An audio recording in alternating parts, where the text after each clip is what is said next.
L'expérience Ada Wong. Nom, inconnu. Nom de code, Ada Wong, son pseudonyme. Âge et date de naissance, elle aurait potentiellement 49 ans car elle serait née en 1974. Taille 1m70, couleur des yeux marron, couleur des cheveux noir, groupe sanguin AB. Affiliation, espionne indépendante d'une date inconnue à maintenant. Ses missions connues sont Raccoon City, qui s'est déroulée de fin août à début octobre 1998, l'opération Ravière en 2002, en quelque sorte, les Los Illuminados à l'automne 2004, la République slave de l'Est en février 2011, Tolux en juin 2013 et Lanxiang en juin-juillet 2013. En spécialisation, elle a une grande agilité, de la force en combat. Et son statut est vivante. Info complémentaire. Rien n'est connu de son passé. Cependant, elle serait née aux alentours de 1974 au Vietnam, dans la ville de Saigon.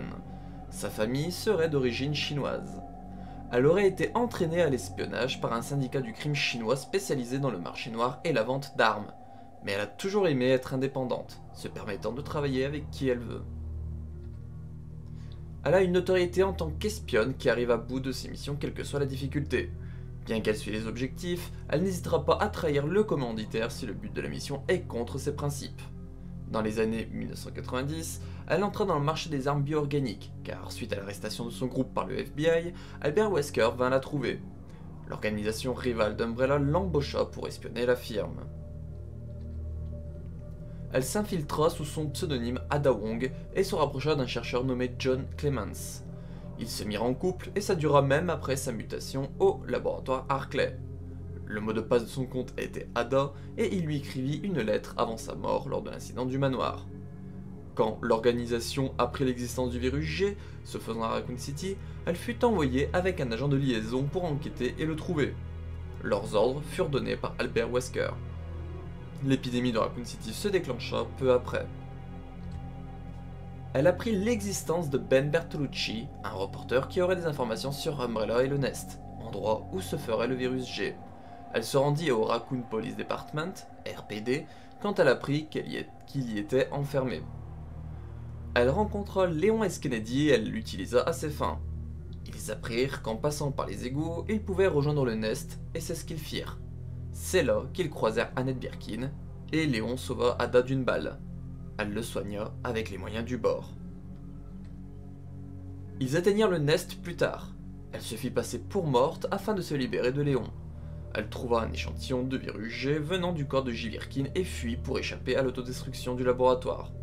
Elle aida avant Léon en lui donnant un lance-roquette pour se défendre du T-103 devenu un super tyran. Elle remonta dans la ville par les égouts et se rendit à l'hôtel Apple Inn où elle trouva l'agent mort dans sa chambre. Elle informa Wesker de l'obtention du virus G, il lui dit de prendre le pistolet grappin dans une valise et de rejoindre un hélicoptère d'Umbrella quittant la ville. En s'y rendant, elle affronta le tyran R, s'étant libérée d'Unix. Elle arriva à s'en défaire et à rattraper l'hélicoptère en montant sur le conteneur qu'il transportait. Tout ça juste avant que la ville ne soit détruite. Elle ressentait des sentiments pour Léon, mais elle se dit que ça faisait partie de son personnage d'Ada Wong, pas ses sentiments personnels.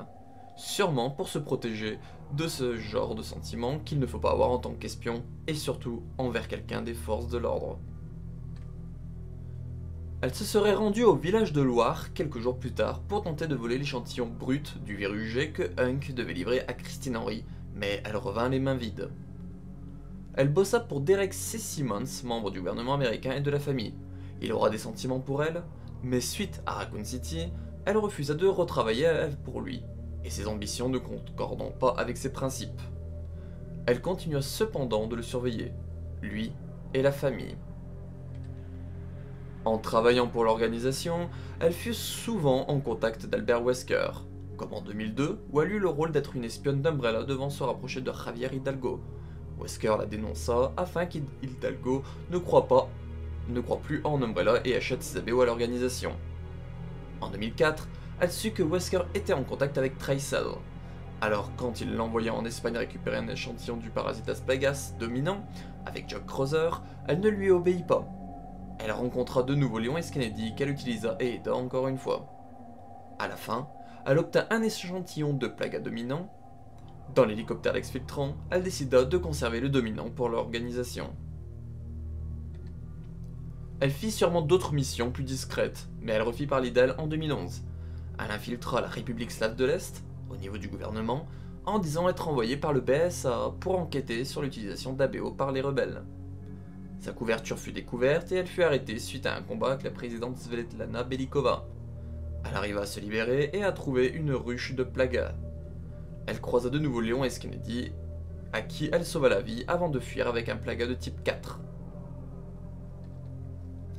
Elle eut un mandat d'arrêt international lancé par Svetlana Belikova. Elle réussit à s'en libérer grâce à l'arrestation de Belikova et à un échange avec le commanditaire de sa mission. Il se pourrait que ce soit Derek C. Simmons, anonymement, qui lui aurait donné cette mission. En juin 2013, elle fut contactée par Simmons voulant lui dévoiler des choses. Elle se rendit d'abord dans un sous-marin où elle affronta des Javos et se rendit compte que Simmons donnait des ordres à une Ada mais pas à elle. Elle n'avait jamais eu ces ordres, demandant de se rendre en Edonie pour retrouver Jake Muller, fils d'Albert Wesker.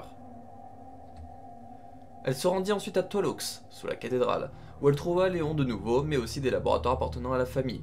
Elle découvrit l'existence d'un clone d'elle fait par Simmons, et se rendit compte que ce n'était pas Simmons qui lui parlait, mais ce clone.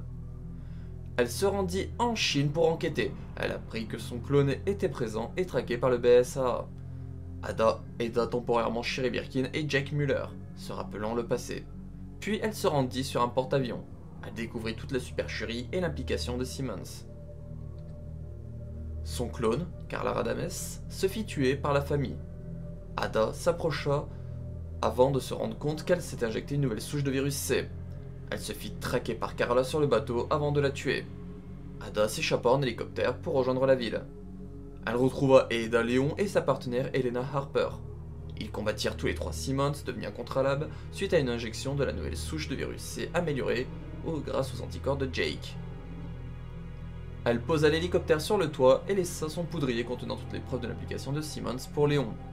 Elle se rendit dans les laboratoires de la Tour Quad et les détruisit tous avant d'être appelée pour une nouvelle mission par quelqu'un.